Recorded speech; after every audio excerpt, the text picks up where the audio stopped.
જય સોમનાથ મહાદેવ. આપણે આવ્યા હતા વિક્રમભાઈના ઘરે અને વિક્રમભાઈની તબિયત બહુ જ ખરાબ રહે છે, માં પણ બીમાર છે. વિક્રમભાઈ, તમારે રાંધતા નથી, કરિયાણાની ટિફિન કોઈ જરૂર નહીં? ટિફિન આવે છે? કઈ વાંધો નહીં. આપણે ભાડું કેટલું છે ભાઈ? ભાડું 1500 ભાડું અને લાઈટ બિલ 2000. કઈ વાંધો નહીં.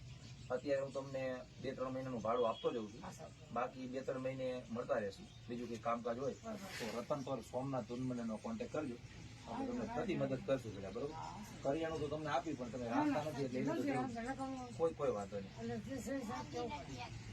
કઈ વાંધો નહીં. તમે તારે ભાડું ને લાઇટ બિલ અત્યારે તમને 2-3 મહિનાનું આપતો જઉં છું અને બાકી 2-3 મહિને મળતા રહેશું.